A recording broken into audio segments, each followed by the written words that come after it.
child's first starting to walk, they take that first step and they fall down. It's brand new. But for some reason, they believe, hey, I can do this. And they stand back up, they do it again, but they fall a couple more steps later. So that's what this business is about. Being able to stand and know where you're going or have an idea where you're going. But when you fall, don't stay down. Keep going. Keep going. Because if you want to go somewhere, you have to do it. Celebrate every win. Every win that you have, celebrate. Just talk about it. Have fun with it. And not focus so much on the end result. Focus on the small wins along the way. And now you start building that momentum and moving forward with it. Rob Johnson, super excited to have you on the podcast here. Lots of great stuff going to come out today, I'm sure. Tell me how you got into the industry in the first place. And do you consider yourself financial advisor, financial planner? How do you like to represent that for yourself? I would likely say I'm more of a financial planner. It's more about the planning process versus just advising on individual things. I would say planning is more encompassing of creating solutions for clients, but also mapping out the future for them too. I came in the industry, surprisingly, that was never my original plan by any means. I thought I was going to be this guru, CIO for a company coming out of college. But my father had been in the industry for quite a while, more on the life insurance side. And I always said I would never do it. I was like, he worked too hard. He was always busy. I missed a lot of baseball games, things like that growing up as he was building his business. But I came in after, being in other industries for about 2 years out of college. And I realized that he's been very successful in what he did. And he had never been laid off. I really enjoyed working with people. And he really had a feel for it. I really understood, what people wanted. And I could see myself doing that. So after much convincing, I decided to take a look at it and see how it was going to go. And, I look back now, it's been 21 years and I'm very happy that I never looked back after that. So that's super cool. I love the juxtaposition of it being something you saw as a definitely not to a, oh, let's see. How do you think that part of your story serves you as a better planner now? It serves me well because it lets me know that, a lot of times the plans that you put forth for you don't always go the way you want them to. And that's really what financial planning is. You create a plan to be able to work towards a certain goal. But at the end of the day, a lot of things out of your control step in front of you and you have to pivot and do something different. So my pivot was, I didn't want to do the job, but I was looking at other roles. And every time I found a new position, there was a layoff, there was a transition to a relocation. And this wasn't something I really wanted to be a part of. So I think about that as we talk about planning. You always have to be very versatile and nimble to be able to really get to the ultimate goal that you want. Wow. Yeah. So I'd love to hear about what catalyst moments or opportunities or something that really made you think, okay, yeah, this is the right path for me. Because advisors, especially in the handful of years, like so many rotations they're going through, much more of a roller coaster. What would you say about what was your moment that you felt like, oh yeah, this is right? Like those things are becoming more true for me. I would have to say it was when, I started seeing clients retire. And early in my career, I was fortunate to I see some clients retire that I only started to work with them maybe 1 or 2 years prior. And the impact that we had on them was pretty big. I think one client in particular had never saved, but because we met one another, within a school setting, they were open to talking to me as a young kid coming in, talking about retirement plans. And within almost 3 years after that, she was able to retire. And one of the first things she said was like, Robert, I would never have saved this money had you not walked into my classroom and introduced yourself. So when she said that, it got me thinking like, well, I know there are people out there like that who just needs a little nudge or an introduction to be able to think about retiring and doing it with dignity. So it felt really good to see that. And, going after that now that was my main goal. I want to find people and tell that story because that's where it comes from. Wanting to retire and, every person who retires, I swear says, I wish I started sooner and I wish I put more money aside. So speaking as someone who was 2-3 years out from retiring, that got me thinking, let's go talk to all the first year employees and get them to understand it. It wasn't always easy because they're young and that's not the first thing on their mind. So it presented a challenge, but at the same time, I know the end would be very rewarding after having that first person retire. Oh man, my favorite celebrations are always around that stuff. It's like, this big event in the client's life that you were there for to see happen. And so it sounds like that was relatively early on. You get to have that exposure to really link it to what it actually means for people and why those relationships are important. Super cool. Love that. And then, so tell me a little bit about what your business looks like now, like 21 years in a business. Like, how do you structure things? Where do you focus in terms of clients? At this stage of the game, it's a little different. When it first getting started, you want to work with everyone because you just want to kind of to build your reputation. You want to learn and kind of go with that process. But now I'm looking at very specific people who are, getting close to that retirement space because going back to the original conversation, those are some of the most impactful times. So if I'm looking for people who are, within that, I call it the fragile 10 of 5 years before retirement or 5 years after, Yeah. those are the ones who actually would have probably appreciate it most and had the Mm. most impact and direct impact. So those are the people that I like to spend most of my time with. Not taken away from others, but that's typically how it goes these days. But I really enjoy that piece of it just because I know the impact for them is going to be pretty quick versus someone else who's just getting started. Why do you think it's so attractive to be wanting to work with anyone? Because it tends to be that earlier on, right? Like there's a pull to I can help anyone. Right. Yeah, it's funny you say that. I mean, it's because I think one of it's more of a survival mode because like, hey, listen, everyone is a prospect, But I think a lot throughout that too, you get a lot of knowledge, just learning about different stages of careers and different age brackets. I was in early 20s coming in as an advisor. So speaking to someone in their 50s, that was a little challenging. I was young enough to be their child. So to have the confidence to be able to build up to be able to do that, that felt really good on the inside to be able to have those opportunities. But really, I just wanted to learn from there and then based on my experiences, really carve out a certain niche or a certain group of individuals that, that were most impactful and, that were fun to work with. Yeah, that's super cool. That reminds me of some of my banking background as well, because I was always the youngest guy in a team. Even with, like I had a bunch of people in my team they're older than me, so I know kind of how that feels. What do you think are the attributes that allow you to not just put yourself in that situation, but thrive in that situation? Like, how do you lean into that, being a 25-year-old and knowing that these people are in their 50s, let's say, and how do you lean into that? What do you need to tell yourself? What's the beliefs you need to have to step up and make an impact? I think the biggest thing, the confidence in knowing that, this is what you do for a living. I'm the expert in the room right now because the people I'm working with, they're coming to me because they're not the expert in this and they need some knowledge behind it. And, it takes a lot for someone to say, hey, I need some help, and when they open up and say, I'm willing to listen to you because I know you spend your days doing this, that feels good. It feels good because now they know you're the expert and you give them information and some of those aha moments they have, like, oh, I didn't know that. It really just kind of puts another notch in your belt saying, yeah, this is why I'm doing it because it's needed. And there's people out there who really are seeking out that information and guidance. I hear it from advisors often, like at different ends of the spectrum. So I really experienced advisors not sharing things with their clients because it's that situation where you forget how much you know and you just make assumptions that other people know that stuff. But just because you're Right. so deep in your craft, you just know so Mm-hmm. much. And then the other end of the spectrum, just like you said, it's like it's an unwillingness sometimes, but especially advisors coming out to working with other advisors of experience, they see the difference in the level of expertise they have. Oh, yeah. But as you said, in front of a client, like they're always the expert, no Yeah. matter what.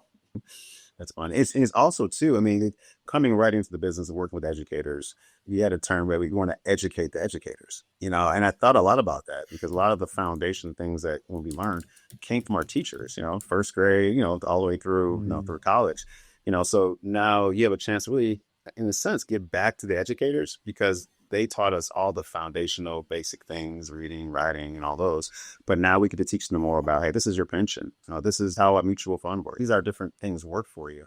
And it's one of those things where I guess sometimes selfishly it feels good to know that you're helping someone, but at the end of the day, it's really about measuring their progress and kind of seeing where they're headed. Yeah, that's awesome. And of course, like there's so much well-roundedness in this industry for the amount of people that can be helped, and also it's a great way to build a business. Like you said, you alluded to at the start, right? Like you could see that your dad was always there, never get laid off, and made a great income. Where do you feel like your practice is right now in terms of the impact you're able to have as a starting point, so we can get an idea of where you are? Because yeah, lots of history in that 21 years. So how would you say your business is laid out right now? It's definitely different. I mean, it's definitely a different space because Mm. you've learned some of the areas you love working in, certain types of industry, certain types of products and whatnot. So now you're able to be a little bit more refined. Some areas, you don't want to spend too much time with. Some people love working with insurance. Some people love working with investments. Some people love working with doing everything. And I think about a point in time where I just like doing, very specific things and getting really good at it. Getting really good with the investment side, getting really good with, talking about planning for the future, really good with, mapping out some generational wealth opportunities and how that looks. So, and the way the team is structured now, it allows us to really specialize in things we like. The foundation of a good team is that you have people in different specialties. So if there's an area that I really don't want to deal with, that I don't really want to spend time in, I can definitely hand that off to someone within our team. And the client understands, because I say, hey, listen, I can do this for you, but there's someone on my team who does this all the time, more often than I do, and would be a better fit. And that helps from a standpoint where I don't have to deal with those types of situations and products, but also lets the client know they're getting the best of the team to handle the situation. Yeah. So it's the specificity of like getting clearer and clearer, simpler and simpler in your business as it grows. It's counterintuitive, I'd say. Like in order to continue to grow, it's about getting more specific, more simple, not more complex. Exactly. Yeah. You learn how to do things better. You don't want to go back and do things worse. You want to just keep getting better and better with that. And that's really the foundation for like where we're headed. Because if you can do something really good all the time and be the expert, why would you want to do anything else? And especially when there's a team around you that can support you and kind of pull up the slack in those situations where it's not necessarily your best place, your best area, your best, product or whatever it may be, for that client. So you mentioned team already as a place where you can put things and serve clients in different ways, go to your strengths, and just frankly, if something you don't want to do and don't resonate as well, give it to someone else. What other levers that would you say in your business have been really important to grow that you've used to grow in the last several years? I would say in the last several years, one of the best investments I ever made was, hiring an assistant, getting someone in there to take care of we used to call it the $10 an hour work. Now it's more like the $20 an hour work, but, scheduling the appointments, corresponding with clients, handling internal service requests. I am an advisor. I'm a planner. So my strengths are in best with sitting with clients and helping them through their challenges and, solving problems. Whereas if I'm doing those other things, scheduling appointments, answering the phone and all that, it's taking me away from that, which is, reducing my impact. So having someone to support you to do that, that's one of the investments that I can never imagine myself being without, because that means I have to go backwards and real about moving forward. That makes me ask about your schedule and how that looks for you, because having that person in to do that work frees you up as well. How important is being in charge of your schedule to you? Give us a feel of how that's laid out for you. How do you make your time work for you? I would say, that's one of the biggest advantages of, working for yourself and running a practice. Having two young children, soon to be 13 and 10 within the next couple of weeks here, it gives the flexibility to be able to coach teams, to be on the athletic board, parents, at the school, and do the things that give you that balance. Because I'm a big fan of having balance in my life, because when you're able to cater to different situations and do different things, that makes everything seem much more straightforward. I look at some people who don't have that flexibility, maybe in the corporate world, and they have to be somewhere at 8 o'clock every day and they can't leave until 5 o'clock. And it really doesn't provide that work-life balance. So the structure we have right now is that, and I've done this for a little while. On Fridays, those are times that I take as personal days. Those are personal days. I may spend some time doing some preparation for the next week. I may spend some time just mapping out or recapping how the week went. But it also gives me time to do some of my own hobbies, because some of the things that are out there, if I'm a golfer, which I am, golfing on the weekend is a long process. But being able to have that flexibility and say, hey, I'm going to go golf on Friday, had a great week, and able to do that, it lets off some steam, gives you an opportunity to really free your mind or go day to day that you're dealing with throughout the rest of the week. Love it. There's some mindset pieces to play around with here, right, Rob? Right, because some people might be thinking, all right, it's okay for Rob. He's been in the business for a long, long time. He's built a successful business, lots of impact. Like he can afford to do that, right? And that's one side of it for sure. Right? And there's other mindsets to contend with there as well, right? Like to think about, okay, well, maybe that's true, but if you were spending extra time, like how much more impact would you have? What would you say is your mindset around like, the importance of having it structured the way that you do, outside of the fact like it gives you that extra time, right? Because what does it mean if you flip it back to your business? Yeah, that's a great question. It means a lot because if you look at it, and the typical work week is Monday through Friday, and that's I don't know who created that, I don't know where it came from, but that's what the typical work week is. But what I found is, and actually this started, when my son was born. So we had two children, was at home, I was helping balance the schedules and everything, and I physically just was not able to work as often. So what I ended up doing was just saying, hey, listen, on Fridays, I have to take that time away, and I'll use the 4 days to see the same number of people during that time. And it got me thinking, it's like, well, if I can see the same number of people in 4 days as I would in five, why would I not do that and give myself better balance? So that was a turning point. And I'd say it'll be 10, it'll be 10 next week. So no, I've been doing that for 10 years. And I was scared about it at first. Like, oh, I'm not going to have the income. But surprisingly enough, when you have that small amount of time to do the things you were doing over a longer period of time, you're more focused. You get things done more efficiently. You're not wasting time social media during the day or anything that distracts you and takes you away. You're more laser focused and getting things done because when you do that, you're going to put yourself in a position to have a better balance from your day to day. And that has stuck with me ever since. So, the goal now is that, well, if I can be in a position where the business is growing and I'm working 4 days, what does 3 days look like? What does 2 days look like? But, not quite there yet, but that's the vision I have because it's not about the quantity of the work you do. It's all about the quality. That's how you're measured on the quality of the work. It's another counterintuitive thing, right? So it should be the more hours I've got, the more can I accomplish, right? That's sometimes maybe, but in that environment, it's about being efficient. And I see this stuff all the time. I was with a group of advisors earlier, and they were setting out goals, and they're relatively early on in their business. And one was doing a call session and laying out a call session by time, like 2 hours in a group and then 2 hours by himself. And he was explaining how difficult that is to stay accountable to that. And one of the things for me that jumps off the page is the fact that it's based on time. It should be based on results. And I think that's a Exactly. huge differentiator, right? Because you say, okay, I've got 5 days of, and I've got X amount of stuff to do. Like it will just take that amount of time. And I think that's Parkinson's law, if I'm not mistaken, right? Things will expand to given the amount of time you give it. But so if you've got like a result you're trying to achieve, you'll tend to be more focused to get it done because once you're done, you can get the hell out there, right? You can go and do those other things. That's a huge Exactly. Yeah, piece it's there. it's interesting too because even you think about when you first started the business, you're not working 5 days a week. You're working 7 days a week. You're doing stuff on the weekends. You're going to see clients on Saturday morning, sometimes Saturday afternoon. So you put, I mean, honestly, it's reverse, like a backload. You put all the work into the first 5, 7 years or so, and then based on how the business works, you're able to receive the fruits of your labor down the road, which gives you that flexibility. So it's not to say that you can just start right out the gates doing that. You probably can, but my experience is that I want to build a repeatable process and get really good at it. And then now I can step away and say that now this is how it works. I have an assistant who can take some of that off my plate, where I didn't have that, the first couple of years of the business.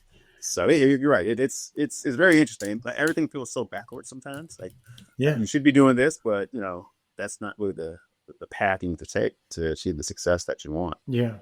That feeling of I'm not quite ready yet, but what do I need to see in order to be ready?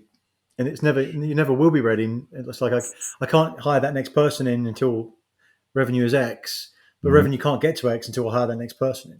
Even if it's the first assistant, the second, the third, or wherever it might be, like I've got to do the thing first, right? So, which leads me on to the question of what's one of the beliefs that you have, Rob, that makes you successful that you think that most don't, or is much more rare? Just taking the leap. I mean, a lot of people talk about taking the leap and going back to the assistant. When I hired my first assistant, they're like, "Yeah, if you hired an assistant, that's going to make your business better." Okay, well, let's go do it. So I go to hire my first assistant, and I'm figuring out how am I going to pay this young lady to run my business, like run the day to day. So you start, and it's kind of a challenge. I thought that was a good challenge to have because now when I'm working, I'm thinking about I just want to make sure that she can get paid because the first time she's not able to receive any income from doing the work she does, she's going to leave. So now my focus is completely different. I'm working hard to make sure I can maintain that relationship. And I think every time I've hired a new assistant or added on additional assistants, I had that same like, I don't know, I'm going to do this, but I'm going to try it because I know based on the people who are successful that I follow and the people who have shown me the way and I trust them. They've always said, just do it. Everything else will follow. So it's more of a like a lagging effect. You just have to jump out there. And I would say, I don't think many advisors do that. Just think about the people in my circle who came in around the same time. They're like, how are you able to do that? And my first response was like, I don't know. I don't know. I'm just going to figure it out. And they laugh, Yeah. like, they laugh just like that. I'm like, well, what do you mean? I'm like, we're going to figure it out. I have to work hard enough to make sure it works. And then once I catch a groove, then it won't be such a burden on me. But yeah, it was rough. So I think that's one of the things I'm willing to take a leap. And I also think one of the differences is that I like following a system. So if there's a proven system out there and it's proven across the board, I'm going to trust it. I'm going to trust the process because everyone in that process is successful who's followed it can't be wrong. And I think a lot of people try to divert away from it or create their own thing and get creative. No, I'm not trying to recreate the wheel. I'm just trying to make sure that I can build the wheel the same way they did, but maybe quicker. And that's always my thing. Like, well, if you can do it in this many years, I can do it in maybe a little bit less because I have your guidance to get to that point. I think that's a big part. And it's again, it's back to the trust, but it's also looking at like your mentors and people who are really wanting to help because they want to make sure you don't make the same mistakes going into it. Like so much my father, he's like, I didn't have an assistant, 3 years in the business. Like, how'd you do it? I said, well, I watched you and you saw me I needed one. So I believe you, but you weren't the only one that told me that. It's happened with having a faith and what's the worst thing that can happen that you fail, and you just found another way that this doesn't work. Yeah, it's certainly like that always jumps out for me, for you, is like it's the willingness to see those things and put them into practice, right? There Mm, are no new things really. There's only a set of like concepts. Methods are many, but the concepts are few. And so it's just taking what people have taken 2 decades to do and like just follow it. Like success leaves clues. You can do it in three. mm. like Yeah. there it is, put it in. But also, like, again, like the theme of this counterintuitiveness here is like, you have to make the commitment and then you figure it out. Like it's rarely the other way around. I mean, I had an advisor tell me once, like we're talking about from a business perspective, but he's talking about from how he spends his like money, his own money. Like he's like, well, I want to buy a Range Rover. Like I couldn't really afford it, but I figured out if I get one, like I'll figure it out, right? And it's like you create the opportunities. Like you get what you must have. I think Mm. that's a really really big distinction to say like if it's possible for me as well, rather than it's someone else's thing. I don't know if I can do it.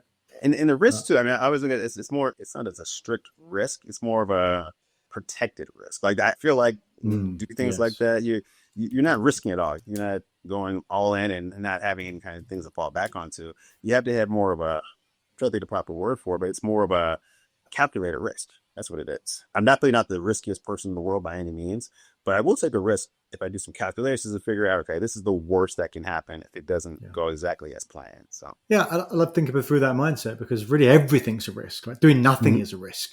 Exactly. Yeah. Everything's a risk. And Yeah. like so I think about my corporate days, and there was teams that were risk teams, and their job was to remove risk, or at least sometimes they thought it was. Right, their job Mm. was really not to remove it necessarily, but to understand it All right. and then make a decision about either saying I'm okay with it or putting things in place. Right, because everything's a risk. It's just like it's be intentional about where your risk is.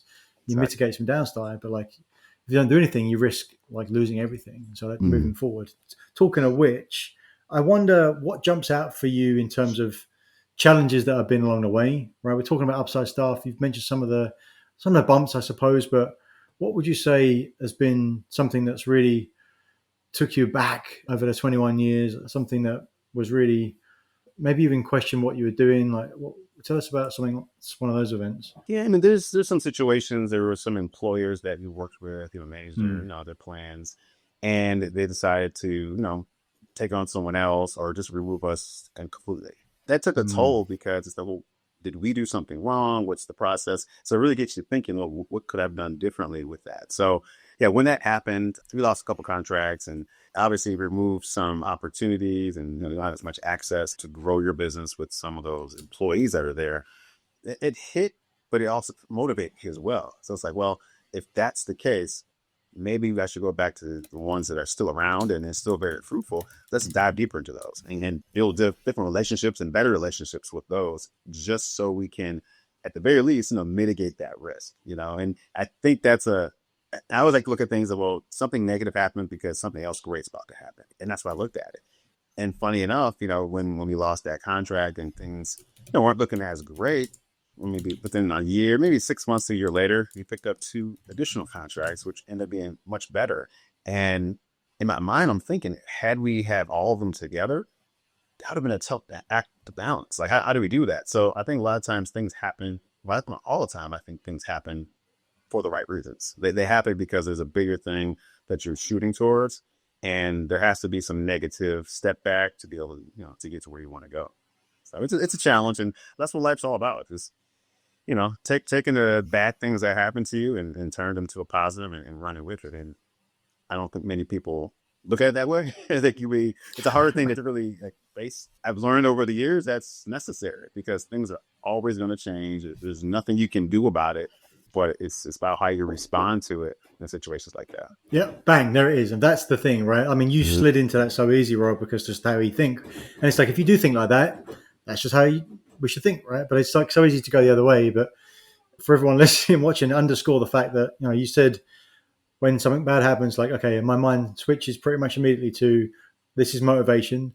Something great's going to happen from it, right? And like that baseline is so powerful. I mean, it's trite to say we either win or we learn, but like it's real. That's what happens, right? But it's a choice. And so it's like, Yeah. okay, how do I get better from it? How's this thing that happened that I didn't want actually going to make me better and lead to that next step, right? But I mean, there's some ups and downs that come with that, right? But it's the speed at which you can make that switch in your mind Yeah. and go forward.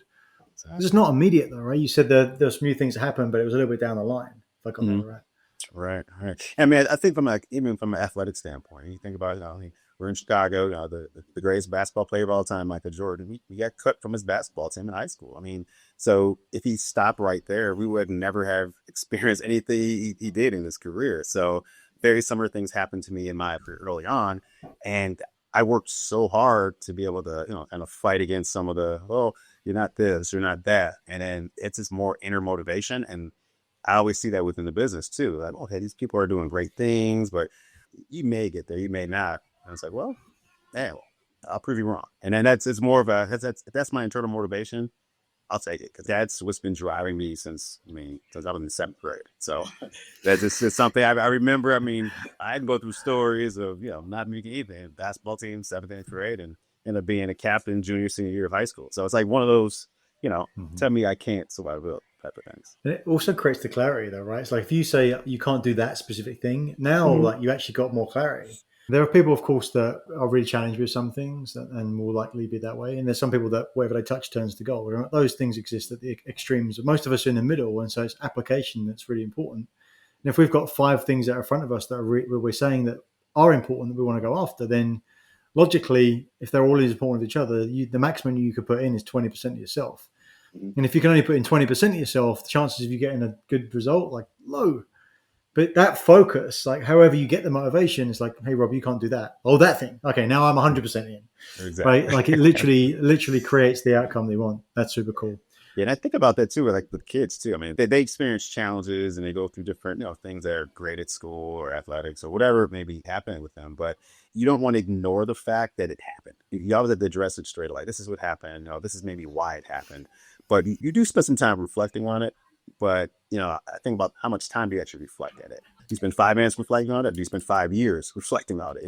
There has to be some action that follows that. And I try to teach them the same thing. Just make sure that you understand. Yeah, things are always going to happen, but there's a bounce back, and your bounce back will be so much better than you'll forget about this moment. Next year this time. That's right. That's right. And it's a big part of what the Seven Figure Advisor podcast is about. It's not just success in the business, and Seven Figure is of course about. There's a number associated to it, but it's more of a mindset. But more than that as well, it's about family, it's about health, right? And so like those lessons you learn in business directly, you can take to your kids. That's what it's all about, right? As we grow and like be able to pass things on, that's super cool. Thanks for sharing that. That's awesome, man. Totally. I'd love to get some specificity, some tactical stuff as well. Think about Yeah. the tools in your business. What must successful advisors and planners have in their business? What must be true in their business to be successful? It starts with, like you said before, mindset. You have to believe that you're able to achieve whatever goal you set out there. If you don't believe it, why does anyone else want to take you on and make you their advisor? You have to believe it. So that's step one.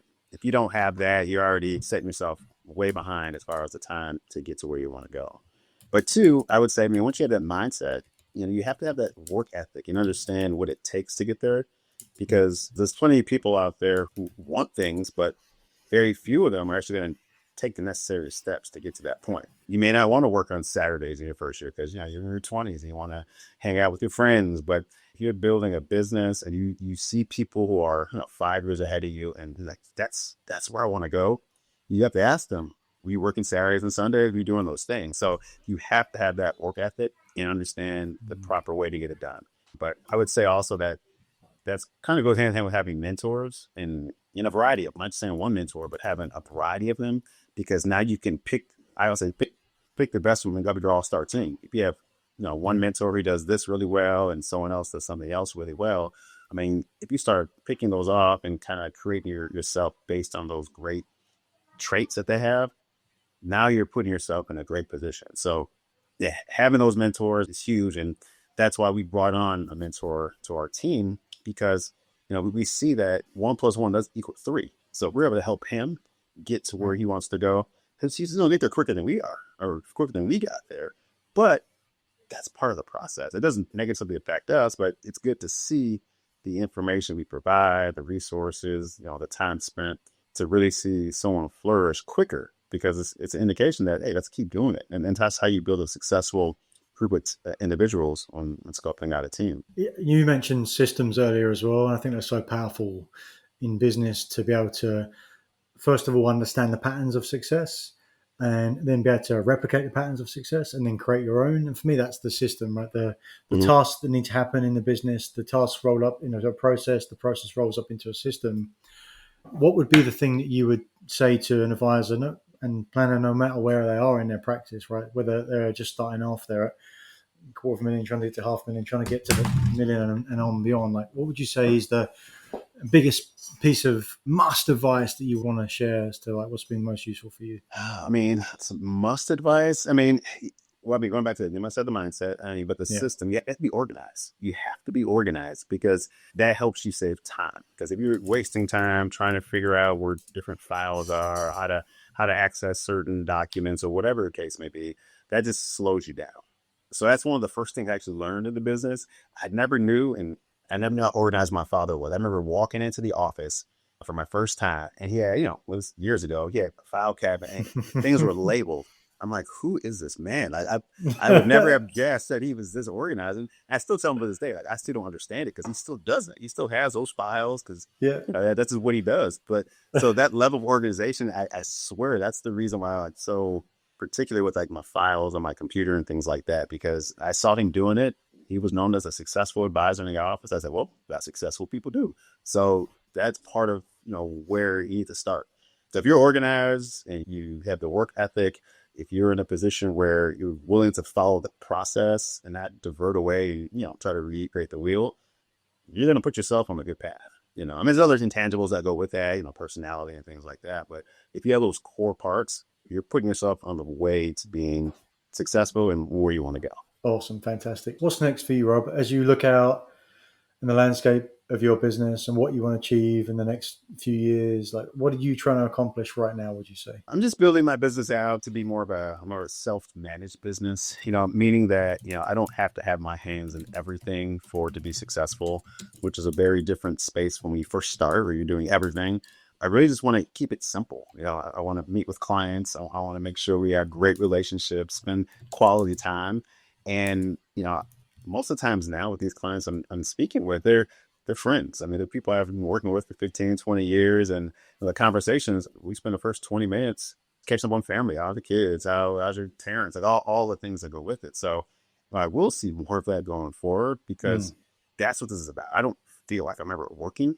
I feel like I'm just having conversation with friends and we're helping them out with, hey, you're close to retirement. Let's talk more about that. But it ends up being, funny enough, probably a smaller part of the conversation because we have that trust built up and we understand each other from not just from a financial standpoint, but also just the family and what they're looking to strive for over the years. But yeah, going forward, I want it more self-managed where it just, we have the team built in such a way where there's a person that handles very specific things and that person is not always going to be me. It is a constant game of trading up, right? Taking the 80-20, so here's my 20%, removing the 80 so you can make the 20, the 80, and then you'll get an 80-20 again and that exponential Sure. uptick of where those things are as well.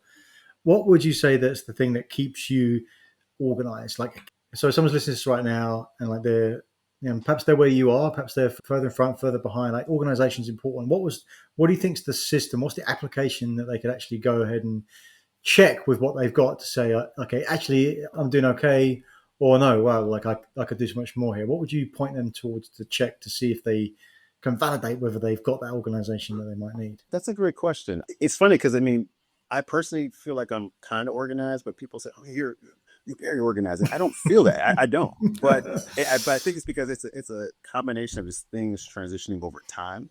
I think it just starts with kind of organizing your week. You organize your week and figure out, okay, what do you need to be doing on certain days of the week. I mean, I know on Mondays those are my prep days. I know on Tuesdays I'm meeting with my team, my coach, doing maybe a couple meetings on that day. And on Fridays, it's more a reflection day. So you get to lay your week out and lay out what your ideal week looks like. And personally, what I do, I lay it out and say, these are my family obligations, that practice, I have to take someone to practice this day. I have to pick them up from school early or whatever it is. And just build your business around that. And that's helpful just to get your week started. But if you start diving in deeper to some of the day to day, I mean, you have to make sure your calendar is in the right place. You have to make sure that you have all the information readily available. Back to my assistant, making sure that, she understands that, when I'm going to meet with someone, all the documents need to be ready when I turn the video on or make the phone call or show up at their house. So it's just more of the preparation for each type of event that you have. If it's a client meeting, it's a team meeting. And I think that's really what it is. It's more preparation versus organization, I would say. But if you don't know what you need for a client meeting, first figure that out. Okay, during this meeting, based on my history, these are the types of documents I need to be successful in this meeting. Because otherwise, they're scrambling and just you look very unprofessional. So it has to start with just understanding what the needs are that you want to have for whatever event that you're having, and then that will lead to that. That will lead to more, I think, more success. I remember reading books before our clients, or advisors, run into the office, for an in-person meeting, and that paper's all in their hands, and they throw them down. And I remember hearing that. I'm like, that's a nightmare. I would never be able to do that. So those types of things motivate me to say, let's get everything organized in a file, maybe physical or digital, and have it ready. So my biggest saying is that you don't have to get ready if you stay ready. Oh yeah, there you go. That's money right there. That Mm-hmm. remind me of like a scene out of a movie. I run into her with the papers flying up in the air. Yeah. I got an advisor that says like when I started working with him, he said I really want to be on purpose about things, and that made me think about that. There's lots and lots of great advisors out there, but there's not so many great advisors that really think of themselves as planners and think of themselves as business owners or company owners, and that's different skill set. So maybe being organized with your clients, like you'd be able to deliver a meeting at a high level, and then take that organization, as you said, back and thinking about the holistic version of your business overall. So I really want everyone to hear what you said, Rob, about like the intention of your day-to-day, week-to-week planning of where should I be spending my time? What does it look like? And then it's much, much harder to be disorganized, right? Because you're actually looking at things before they happen. Like time is a magical thing. If you've got 5 minutes to sort something out, it's the worst thing in the world. If you've got 3 hours to figure it out, like likely it won't be a big deal, right? Like it's just a thing you can get done. Nothing matters. Even if it only takes 5 minutes, the pressure of that stuff. And so organization is like an illusion of space between thinking about the thing and having to do the thing. And that's why it doesn't necessarily feel organized, but someone else looking at it goes, oh yeah, like that's cool. Right. That's why there's levels of it as well, though. Exactly. Because you obviously something. I mean, there's always someone else doing things more organized, and like, oh, I want that experience. I want that, and that's my motivation. I would just have to keep fine tuning different things, and it's really motivating. I mean, we're not chasing exactly what they're doing, but you just want to say, hey, I can do that just a little differently than I have been, and that makes the biggest difference. And kind of speaking to your point about being a business owner versus just, being an employee, that's definitely the most important. If you have to look at yourself as a business, think about your best experiences you ever had going to a restaurant or going to a hotel. Like, think about those. And now compare that when people walk into your office or when they walk into a meeting with you. Are they getting that same type of feel? Because if they're not, maybe there's someone else around the corner that gives them that type of feel. And now you have a client walking out the door who may not come back anymore. So those are the things I think about. And that's why, we're always working on just like, hey, what can we do better? What can we do better each and every day to give that experience that makes you feel good about it? Wow, that's fantastic. Yeah. What can we do every day to get just a little bit better? Just a little bit better. Very cool, Rob. Always a pleasure, man. Appreciate you, where you've come in the last few years, and then obviously there's a lot more to that journey overall. So, what would be something you'd want to leave everyone with? I think just believe in yourself. You have to believe in yourself and take action. If you don't take the action, your future self will probably be upset with you. That's the biggest thing. If you do the things today that your future self will be proud of, and that's something I say to clients, I say that to friends, I say it to my kids. It's just like, why waste any time? Let's just do it. Is there an exercise or a tool or something that you could point people to say, like, how can I enhance what I believe on? How do I look at that? What's the thing, what's the step, like a small step I can take to really understand what my beliefs are or should be that I can actually make tangible and turn into bottom line for my business? Yeah, I mean, I think if you start talking about big goals, you have to break them down to very small places, right? And if Mm-hmm. you say I want to be a 7-figure advisor, okay, what does that mean? Like, what does that really break down to on a daily basis? And what are the people who are already there doing it? Because if you don't know what that is, you have nowhere to turn it. You have to know the process and understand what it is. And then once you know the process, believe that you're able to do that. Because you might look at advisors every day and say, oh, wow, they're great, but how do they do that? And it's like, well, they're very intentional. They're very intentional what they do. They take the time and they actually spend time working on their business. They, instead of just working, they take time away to reflect on what exactly do I want and what exactly do I need to do to get there. So that belief is not more. I don't think it's a mindset for sure, but it's also a mindset that it has to have a 1-2 punch. I believe this, I have to do this next. But if you believe it, it's just kind of sit back and it's like, well, do you really want it? I mean, if you don't want it, that's fine. But if you do, take that first step. Beautifully put. Thank you so much, Rob, for being part of this. Appreciate it. Appreciate you. Keep doing what you do, not just in the business that you're building and the impact you're having, but the person that you are. And again, that's the well-roundedness of being a 7-figure advisor. Just as corny as it sounds, that's how we make the world a better place. So Yeah. appreciate it. Yeah. Thank you so No, I much. appreciate you having me on for sure. This has been great.